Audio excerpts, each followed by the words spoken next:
Salut à toutes et à tous! Donc, on va parcourir ensemble la fin de la section 4.1 où ce qu'on va faire des liens entre la première dérivée d'une fonction et son accroissement. Puis, en parallèle, on va aussi être capable de classifier les points critiques d'une fonction en étant soit des points qui vont être des min ou des max locaux ou simplement des points où ce que la fonction monte ou descend. C'est vraiment cette remarque-ci, là, la remarque 4.1.10, qui devrait là, mettre en place toutes les idées nécessaires pour établir là, les prochaines définitions. Donc, j'ai une fonction, puis ensemble, on va trouver les min et max locaux. Tant qu'être là, on va faire les globaux. On va aussi trouver les points critiques. On va trouver aussi que la fonction, elle monte, elle descend, donc croissante, décroissante. Et on va passer sur la notion de aussi que la fonction elle a des droites, des pentes de droite tangente positives et des pentes de droite tangente négatives. Puis bien sûr, on va faire des liens entre les deux. Donc, on va commencer comme un exemple typique de cet exemple-là. Donc ici, à A au début, donc lorsque je commence à A au début, qu'est-ce qui se passe? À A, ben, j'ai un minimum local, puisque quand je regarde les voisins de A, bien sûr, les voisins sont au-dessus. Donc, je sais que A, c'est un min local. Donc, A, c'est un min local. Donc, on commence à un min local. Puis ensuite, qu'est-ce qu'on fait? Ben, on a une fonction qui va simplement monter. Donc, notre fonction est croissante ensuite. Donc, la fonction monte. Yeah! Monte. Puis, bien sûr, jusqu'à trouver un maximum local. Donc, ici, au top de la petite montagne, j'ai un maximum local. Donc, ça, c'est mon max local. Ensuite, la fonction va se mettre à descendre. Oui! Oups, change. Donc, la fonction, elle descend jusqu'à son min local. Donc, j'ai un min local. Donc, aussi bien de l'écrire. Donc, j'ai un min local. Puis, la fonction se met à monter à nouveau. Yeah! Jusqu'à son max local, qui est en fait, dans ce cas ici, le min global. Donc, je vais l'écrire. J'aurais dû l'écrire tantôt. Dans le fond, j'ai oublié de l'écrire au début.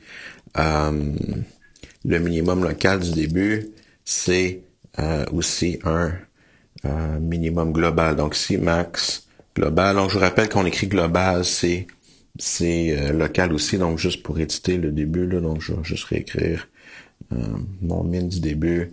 C'est un min global. Donc avec là. Puis ensuite, à partir de mon max global à C4, ma fonction continue à descendre jusqu'à la fin, jusqu'à la fin à B, j'ai un minimum local.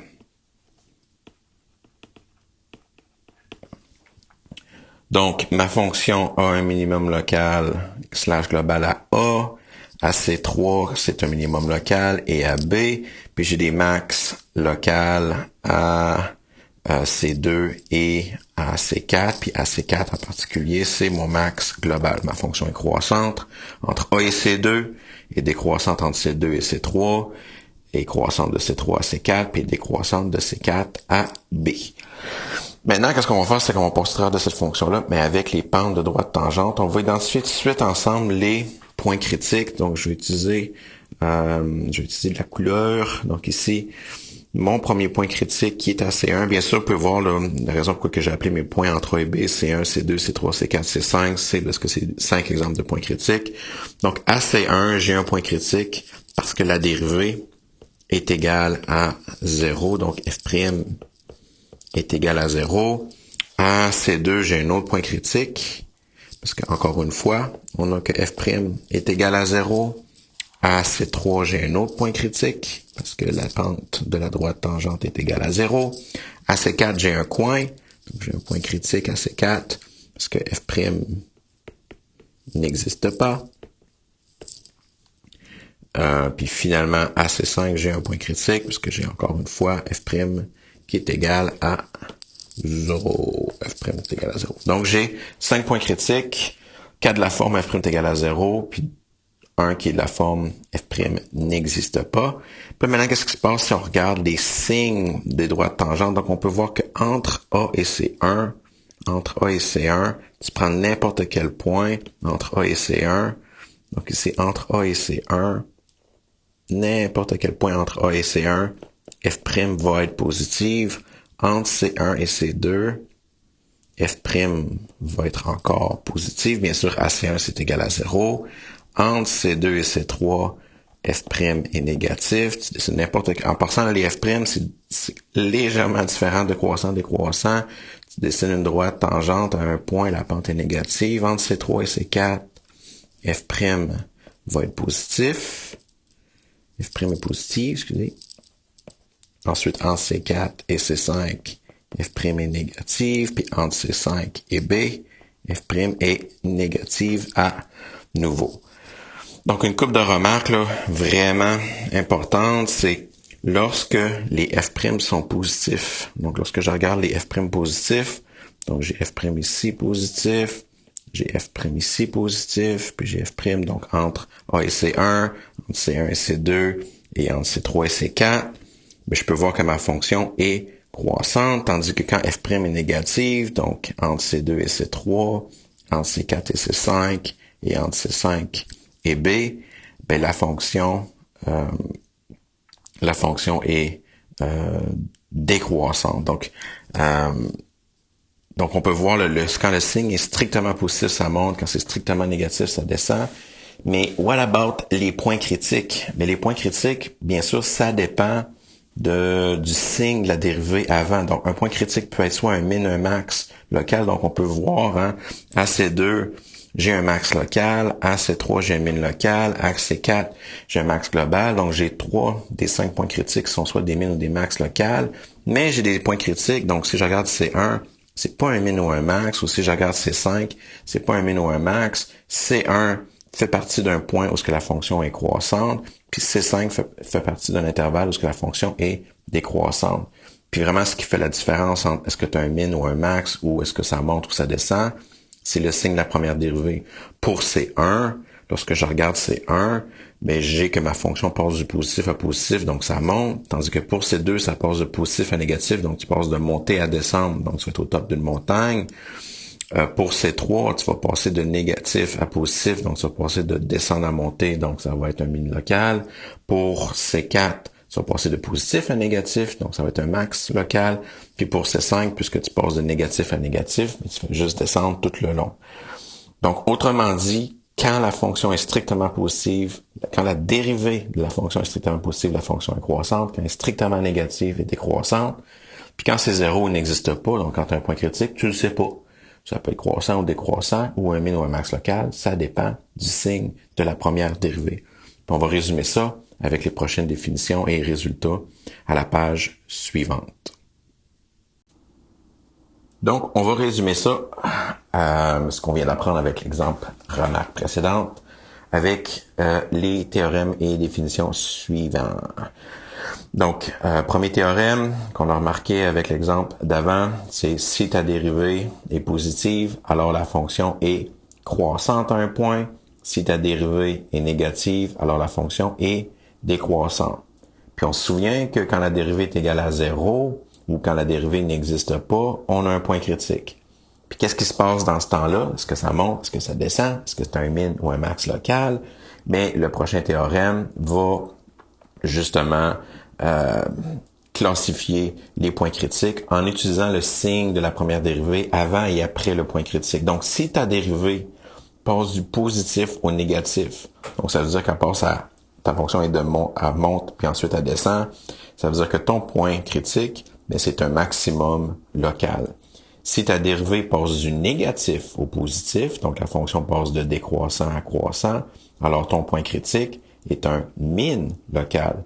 Tandis que si ta dérivée est positive autour, donc si la fonction, si la f' reste positif autour de C, mais la fonction est croissante autour de C, tandis que si la fonction est négative autour de C, alors la fonction reste décroissante.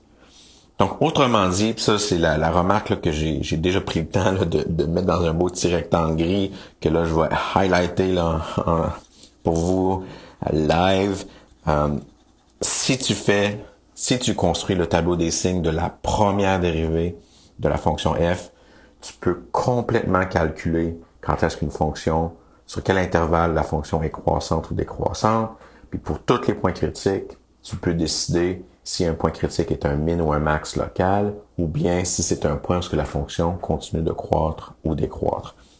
Donc, c'est vraiment le power là, du tableau des signes. Là. Le tableau des signes nous permet de justement calculer ces choses-là. Donc, c'est plus juste une question d'identification, c'est maintenant un calcul. Puis le tableau des signes, comment on construit pour f', c'est exactement comme qu'on construisait un tableau des signes pour une fonction ordinaire. Tu trouves ses zéros, tu checkes quand est-ce que ça crash, tu choisis un point entre les points importants, tu évalues, puis tu as le signe de la fonction f' entre les points. Donc, tableau des signes, it's coming back with a vengeance pour f'. Donc, allons-y avec deux exemples, 4.1.15, où ce qu'on va utiliser le tableau des signes de la première dérivée pour justement trouver les intervalles d'accroissement, donc croissant et décroissant, puis on va classifier des points critiques pour les fonctions suivantes. Donc, dans mon premier exemple, donc déjà pour vous, là, j'ai calculé les dérivées, puis je les ai simplifiées. Donc, si f est x cube, moins 3x au carré plus 1, la dérivée de x cube, c'est 3x au carré, la dérivée de moins 3x au carré, c'est moins 6x. Donc, j'ai mis en évidence un 3x, donc j'ai factorisé par 3x, j'ai laissé derrière x moins 2. Donc, une fois factorisé, quand est-ce que c'est égal à 0? Donc, la seule manière que je peux avoir des points critiques avec f', c'est lorsque c'est égal à 0. Puis, bien sûr, 3x au carré, 3x est égal à 0 si x est égal à 0. Puis, x moins 2 est égal à 0 si x est égal à 2. Donc, j'ai juste deux points critiques. Donc, je construis maintenant mon tableau des signes pour f'. Donc, j'ai deux colonnes, deux rangées, un pour x, un pour le signe de f'. Puis, qu'est-ce que j'ai fait? Puis ça, c'est important, c'est que je rajoute, une nouvelle rangée.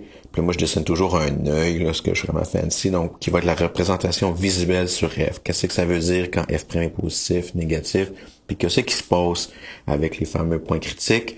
Donc, j'ai deux points critiques. Donc, deux points où f' est égal à 0 et à 2. Donc, j'ai deux colonnes importantes, à 0 et à 2. Avant 0, c'est l'intervalle de moins l'infini à 0. Entre 0 et 2, j'ai l'intervalle de 0 à 2. Puis après 2, j'ai l'intervalle de 2 à l'infini. Bien sûr, à 0 et 2, la raison pourquoi que ces colonnes-là sont là, c'est parce que f' est égal à 0 à 0. Puis ensuite, qu'est-ce qu'on fait? On prend un point avant 0, donc tu peux prendre moins 1 ou peu importe. Bien sûr, tu l'évalues dans f'. Donc, par exemple, si je prends moins 1, 3 fois moins 1, c'est négatif. Moins 1, moins 2, c'est négatif. Le tout va être positif. Entre 0 et 2, si je prends 1, 3 fois 1 fois 1 moins 2, ça va être négatif. Puis finalement, si je prends un chiffre plus grand que 2, genre 3, 3 fois 3 fois 3 moins 2, ça va être positif. Donc, tu prends une valeur avant 0, entre 0 et 2, n'importe laquelle, ça n'a pas d'importance, puis une après, tu évalues f', ça c'est important, on évalue f', on fait le tableau des signes de f' et non pas de f, puis on a notre tableau des signes pour f'. Puis ensuite, qu'est-ce qui est important? C'est la représentation visuelle. Donc, pour chaque intervalle où ce qu'on a des plus, notre fonction est croissante. Donc, je dessine des flèches qui montent, donc j'ai un intervalle de croissance entre moins l'infini et 0. Ma fonction monte entre moins l'infini et 0, puis elle monte entre 2 à l'infini. Puis l'intervalle entre 0 et 2, puisque j'ai du négatif, ma fonction est décroissante. Puis qu'est-ce qui se passe à 0? Tu n'as même pas besoin là, du test de classification. Tu le vois, là, si ta fonction elle monte puis elle descend, mais qu'est-ce qui se passe à 0? Ben, tu es au top d'une petite montagne. Donc c'est sûr, que tu as un max local à 0, tandis qu'à 2, ma fonction descend puis ensuite ça monte. Mais c'est sûr que tu as un minimum local. Donc, quand tu as un changement de signe, c'est un min ou un max local. Si tu n'as pas un changement de signe, mais tu redessinerais une flèche qui monte ou qui descend.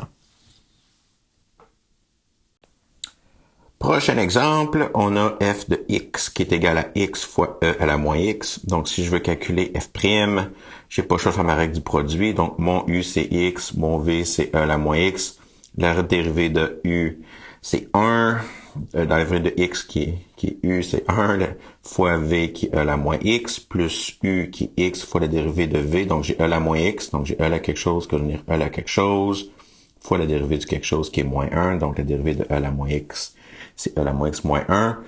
Le but, c'est de construire le tableau des signes, donc faut simplifier là, les dérivés, là, on n'a plus vraiment le choix. Donc ici, ça c'est classique, quand tu as un terme exponentiel dans la fonction originale, c'est de factoriser le e à la moins x. Donc le e à la moins x que j'ai sur mes deux termes, je vais le mettre en évidence devant ma fonction.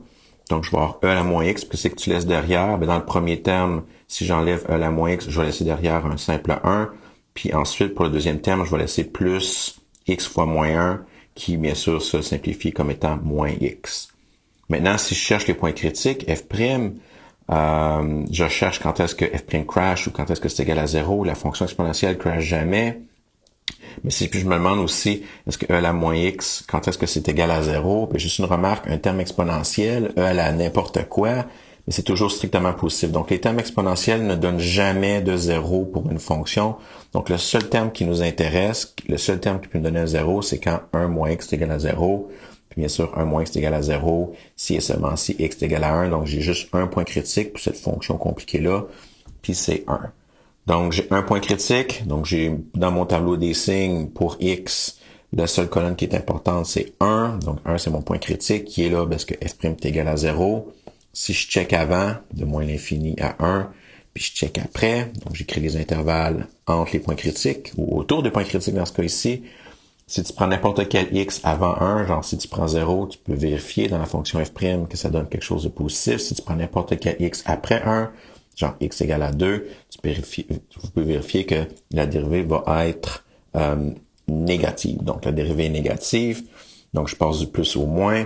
Puis je vous rappelle, ok, dans les tableaux des signes pour f', puis on va faire ça éventuellement pour f', puis la concavité. On veut une représentation visuelle, donc on veut une ligne de plus sur qu'est-ce que ça a l'air sur f, ce tableau des signes de f' là.